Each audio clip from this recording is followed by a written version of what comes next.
Assalamualaikum warahmatullahi wabarakatuh. Welcome back to our channel. Pada video kali ini kami akan menceritakan kisah Nabi Musa alaihi salam. Sebelum lanjut ke videonya, buat yang baru gabung di channel ini, alangkah baiknya jika kalian menekan tombol like dan subscribe, dan juga nyalakan notifikasi loncengnya, agar kalian tidak ketinggalan video kami selanjutnya. Kisah Nabi Musa menjalani kehidupan yang penuh tantangan. Nabi Musa merupakan seorang rasul, serta nabi pilihan Allah, yang diutus untuk menghadap kepada kaum Firaun. Selain itu, Nabi Musa juga diperintah untuk membebaskan Bani Israel ketika menghadapi penindasan bangsa Mesir. Nabi Musa ini dikenal sebagai perantara di dalam hal pengajaran agama, serta pengampunan dosa untuk kaum Bani Israel. Nabi Musa memiliki gelar Kalamullah, yaitu seorang nabi yang berbicara dengan Allah. Kisah Nabi Musa banyak sekali diceritakan di dalam Al-Quran. Selain itu, beliau juga termasuk dalam golongan Rasul Ulul Azmi.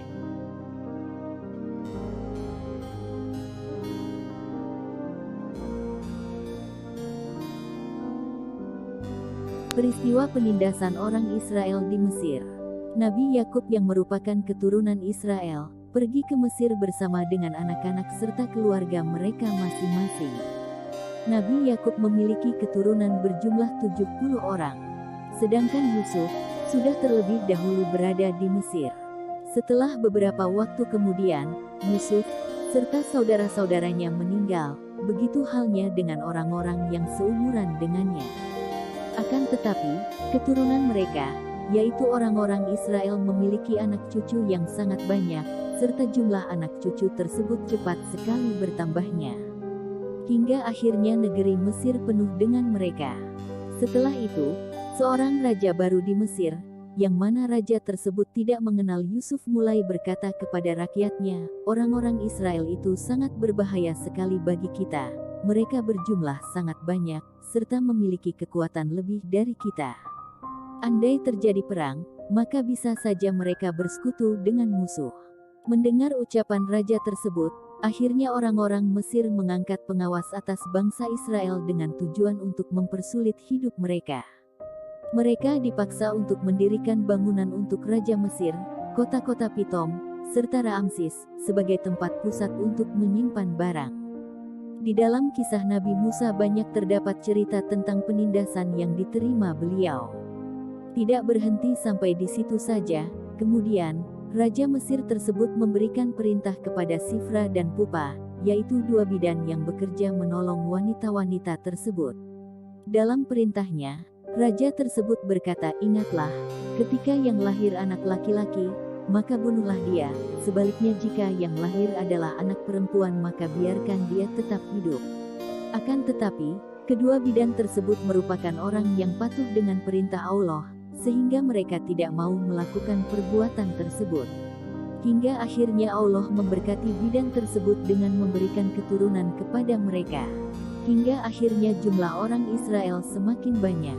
Kemudian raja memberikan perintah baru, di mana setiap anak Ibrani yang lahir harus dibuang ke Sungai Nil, akan tetapi semua anak perempuan boleh dibiarkan hidup. Kisah Nabi Musa dimulai dengan lahirnya beliau.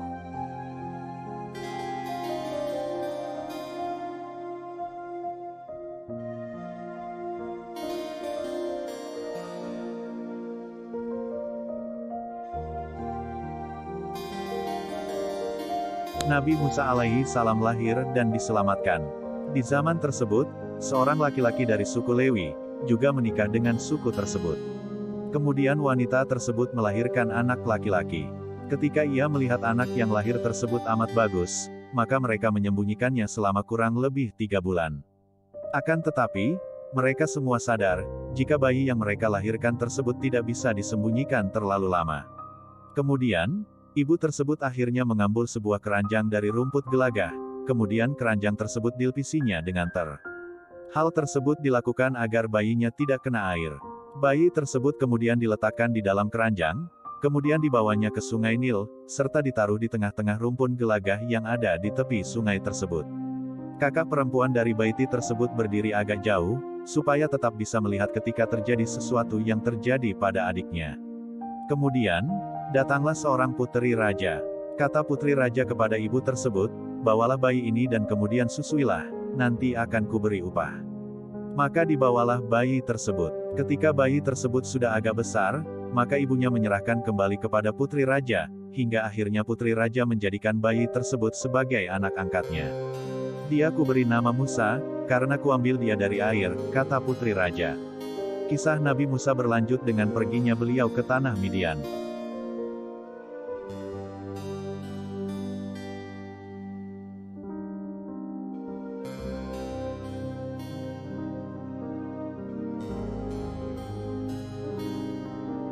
Nabi Musa lari ke tanah Midian untuk membela bangsanya. Ketika Nabi Musa sudah dewasa, dirinya pergi untuk menemui orang yang sebangsa dengannya. Kemudian dirinya melihat bagaimana mereka dipaksa untuk melakukan beragam pekerjaan yang berat. Selain itu, dilihat juga seorang Mesir yang tega membunuh bangsa Ibrani. Nabi Musa kemudian menengok ke sekeliling, tak kala tidak ada yang melihat, maka dibunuhlah orang Mesir tersebut. Mayat orang Mesir tersebut kemudian disembunyikanlah di dalam pasir. Kemudian, esok harinya Nabi Musa pergi, kemudian dirinya melihat ada dua orang bangsa Ibrani yang sedang berkelahi. "Mengapa engkau memukul kawanmu?" tanya Nabi Musa kepada orang yang bersalah tersebut. Lantas orang tersebut menjawab, "Siapa yang mengangkat dirimu menjadi pemimpin serta hakim kami? Apakah dirimu juga hendak membunuh saya juga, layaknya orang Mesir yang kau bunuh tersebut?"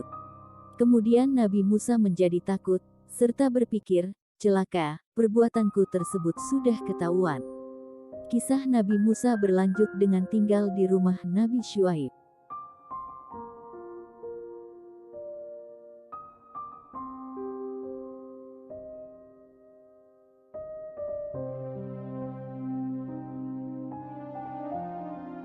Nabi Musa tinggal di rumah Nabi Syuaib. Ketika raja mendengar kejadian pembunuhan tersebut, maka raja akhirnya mencari cara untuk bisa membunuh Nabi Musa. Akan tetapi, Nabi Musa sudah lari, kemudian tinggal di negeri Meridian. Imam dari negeri tersebut bernama Syuaib, memiliki 7 anak perempuan. Di suatu hari, ketika Nabi Musa sedang duduk di dekat sebuah sumur, maka datanglah ke-7 anak tersebut untuk menimba air, serta mengisi tempat minum kawanan kambing, serta domba milik ayah mereka. Akan tetapi, beberapa orang gembala mengusir gadis tersebut, kemudian Nabi Musa datang untuk menolong mereka, serta memberi minum ternak mereka. Ketika anak gadis tersebut pulang, ayah mereka bertanya, "Mengapa kalian cepat sekali pulang hari ini?" Mereka menjawab, "Ada orang Mesir yang menolong kami dari gangguan gembala lain. Orang Mesir tersebut malah menimbakan air untuk kami, serta memberi minum kepada ternak kita." "Di mana orang Mesir tersebut sekarang?" tanya Syuaib kepada anak-anak mereka. "Mengapa kalian semua meninggalkan orang tersebut? Pergilah cari orang tersebut, dan ajaklah dia makan bersama kita." Setelah bertemu dengan Nabi Musa, gadis tersebut menyampaikan amanat dari ayahnya. Nabi Musa setuju dengan tawaran dari gadis tersebut. Kemudian Syuaib menikahkan Nabi Musa dengan anaknya bernama Zipora. Zipora melahirkan seorang anak laki-laki yang diberi nama Gersom. Hingga akhirnya Nabi Musa tinggal dan berkeluarga di rumah Nabi Syuaib. Kisah Nabi Musa berikutnya tentang turunnya perintah dari Allah.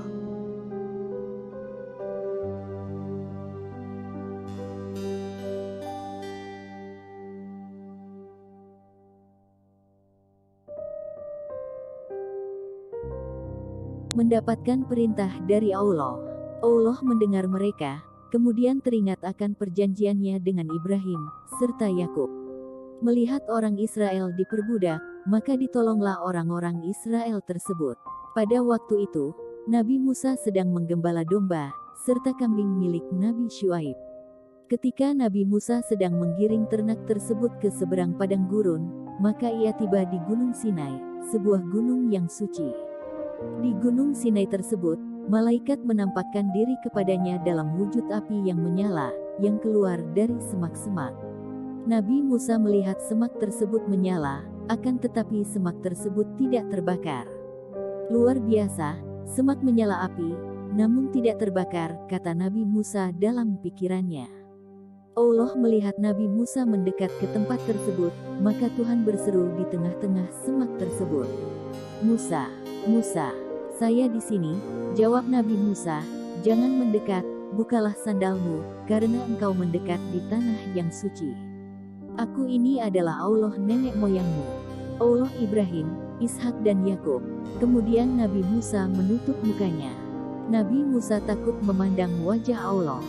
Kemudian di dalam kisah Nabi Musa, beliau mendengar suara, "Aku sudah melihat penderitaan umatku yang ada di Mesir, dan aku sudah mendengar mereka berteriak minta dibebaskan dari orang yang menindas mereka, hingga akhirnya aku turun untuk membebaskan mereka. Tangisan bangsa Israel sudah kudengar, serta kulihat juga bagaimana bangsa Israel ditindas oleh bangsa Mesir. Sekarang, engkau kuutus untuk menghadap kepada Raja Mesir supaya engkau bisa memimpin bangsaku keluar dari negeri ini." Kemudian Musa menjawab, "Siapa saya, sehingga saya sanggup untuk menghadap Raja, serta membawa orang Israel keluar dari Mesir?" Allah menjawab, "Akulah yang akan menolong engkau. Dan jika bangsa tersebut sudah engkau bawa keluar dari Mesir, maka kamu akan beribadah kepadaku di gunung ini."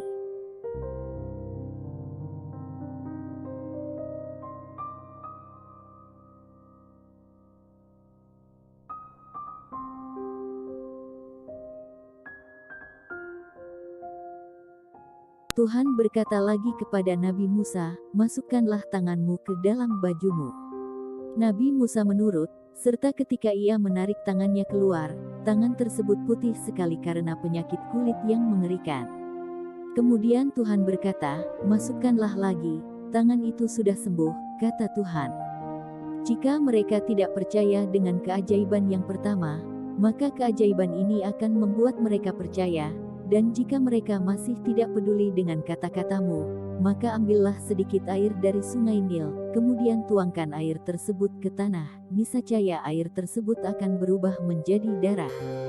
Akan tetapi Nabi Musa berkata, "Ya, Tuhan, saya bukanlah orang yang memiliki kepandaian berbicara, baik dahulu maupun saat ini, saya ini berat lidah, jika berbicara lambat dan tidak lancar." Kemudian Tuhan berkata kepada Musa, "Siapakah yang memberi mulut kepada manusia? Siapa yang membuat dia akan tuli dan bisu? Siapa yang membuat mereka melihat atau buta? Bukankah aku, Tuhan? Sekarang, pergilah, aku akan menolong engkau berbicara, serta mengajarkan apa yang harus engkau katakan." Kemudian, kisah Nabi Musa berlanjut dengan kembalinya beliau ke Mesir.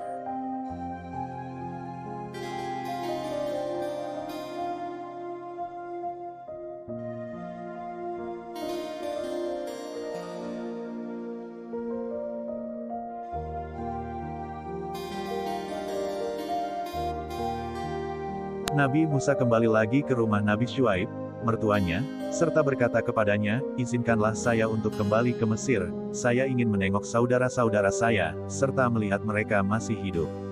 Nabi Syuaib berkata kepadanya, "Pergilah dengan selamat." Ketika Nabi Musa masih berada di tanah Midian, Tuhan berkata kepada Nabi Musa, "Kembalilah ke Mesir. Semua orang yang hendak membunuhmu sudah mati." Kemudian Nabi Musa mengajak istri serta anak-anaknya untuk kembali ke Mesir. Atas perintah Allah, Nabi Musa juga membawa tongkatnya. Tuhan berkata kepada Musa, "Aku sudah memberi kuasa kepadamu untuk menciptakan keajaiban-keajaiban. Untuk itu, jika engkau sudah kembali ke Mesir, maka lakukanlah keajaiban-keajaiban tersebut di depan Raja Mesir. Akan tetapi, aku akan menjadikan mereka keras kepala, hingga akhirnya tidak mau mengizinkan bangsa tersebut pergi.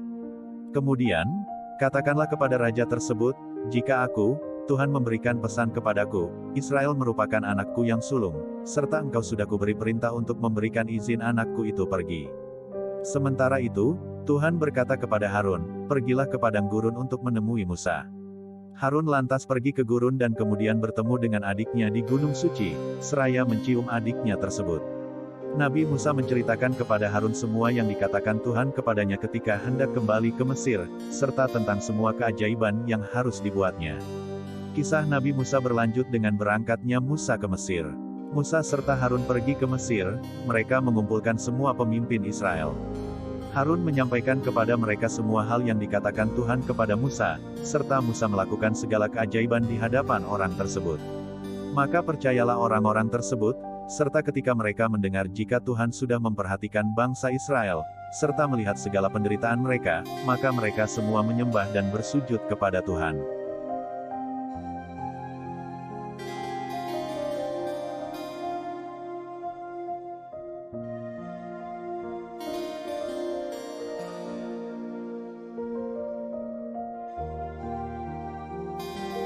Sewaktu Nabi Musa diutus Tuhan untuk menghadap ke Raja Mesir, Nabi Musa berkata, "Saya mohon, janganlah mengutus saya, utuslah orang lain."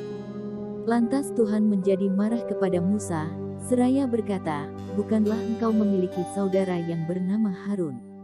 Aku mengetahui ia memiliki kepandaian untuk berbicara. Sesungguhnya, Harun dalam perjalanan ke sini, serta dirinya akan sangat senang ketika bertemu dengan engkau. Bicaralah dengan dia, serta beritahukan kepadanya apa yang seharusnya Harun katakan. Aku akan memberi pertolongan kepada dirimu serta Harun. Aku akan mengajarkan apa yang seharusnya kalian katakan, serta lakukan. Dia harus berbicara atas namamu di hadapan rakyat. Harun akan menjadi juru bicaramu, serta engkau akan dianggap seperti Allah yang mengatakan apa yang sebaiknya engkau katakan. Bawalah tongkat tersebut, engkau akan membuat keajaiban-keajaiban dengan hal tersebut. Jangan ragu wahai Musa, segera temui Raja Mesir dan lakukan semua perintah dariku itu." Kisah Nabi Musa berlanjut ketika menghadap ke Firaun.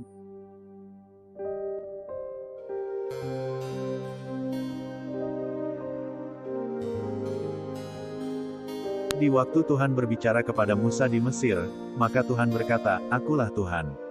Sampaikanlah kepada Raja Mesir segala hal yang sudah kukatakan kepadamu." Kemudian Nabi Musa menjawab, "Tuhan, engkau mengetahui jika saya tidak memiliki kepandaian dalam hal berbicara, mana mungkin Raja mau mendengarkan saya." Tuhan lantas berkata kepada Nabi Musa, "Aku akan menjadikan engkau seperti Allah di hadapan Raja, serta saudaramu Harun akan berbicara kepadanya sebagai nabimu.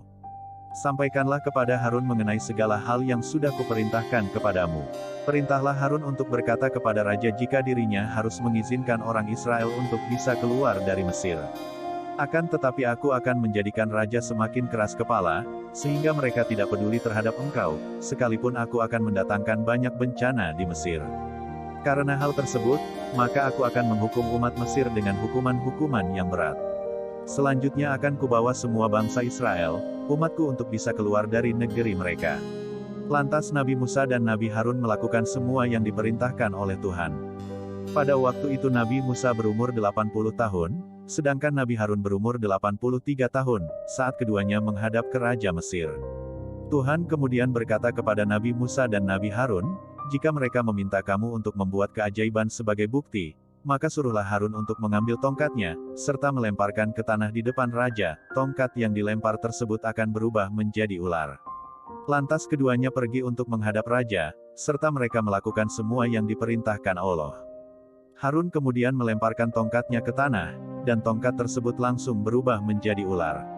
Tongkat Harun kemudian menelan tongkat milik Mereks. Meskipun begitu, Raja masih saja berkeras kepala, serta tidak mau peduli dengan perkataan Musa, serta Harun.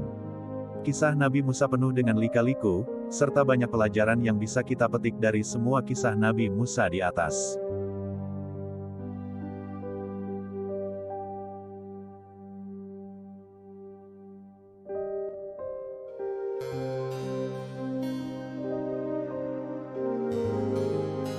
Tenggelamnya Raja Firaun dan bala tentaranya. Apa yang dikhawatirkan oleh Bani Israel ternyata benar.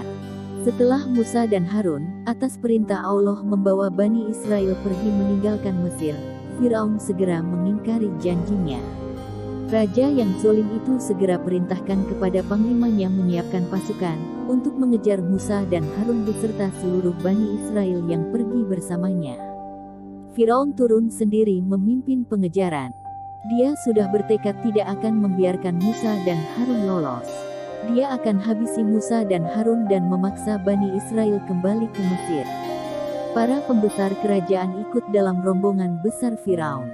Demi mengejar Musa dan Harun serta Bani Israel yang pergi meninggalkan Mesir malam hari, Firaun dan para pembesarnya rela meninggalkan segala kemegahan dan kesenangan hidup di Mesir.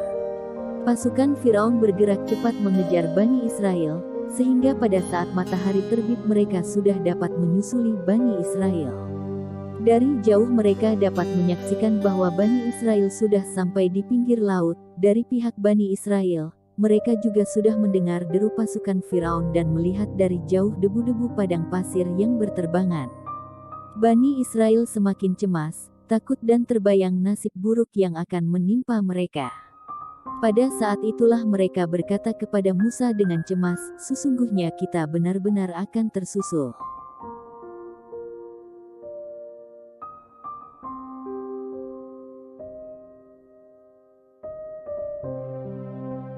Secara logika Bani Israel pasti tersusul oleh pasukan Firaun, sebab tidak ada lagi jalan untuk menghindar atau lari karena di depan mereka laut dan di belakang musuh mengejar, lalu mau pergi kemana menyelamatkan diri.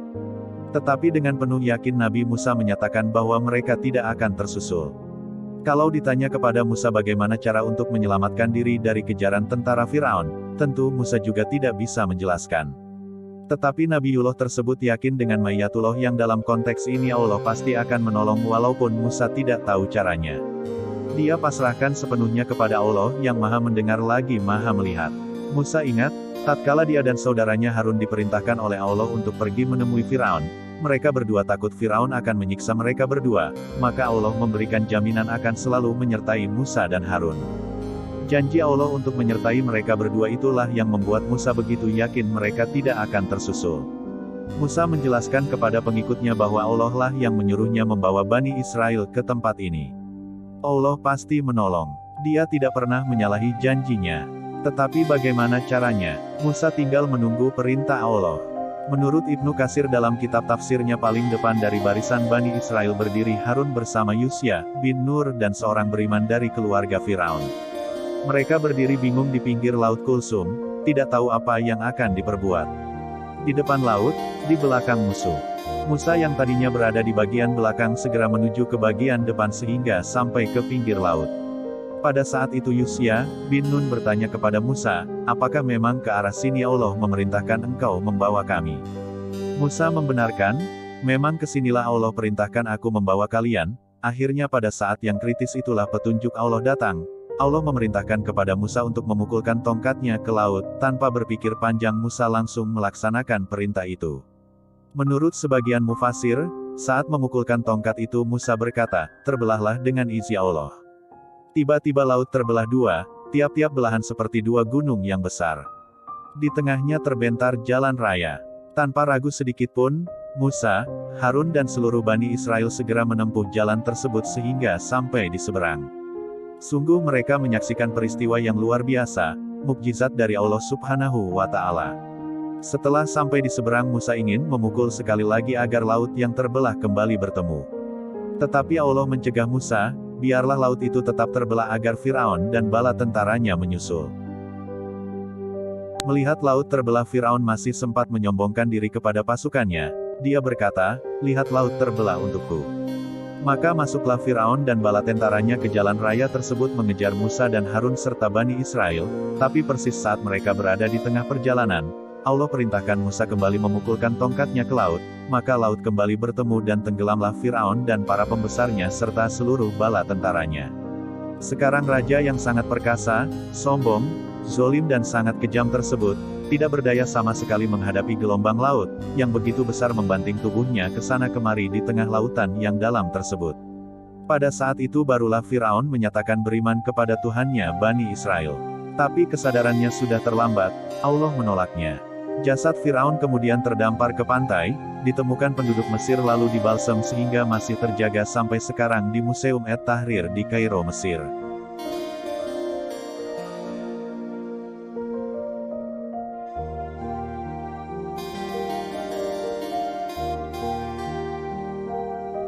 Sekian kisah Nabi Musa alaihi salam.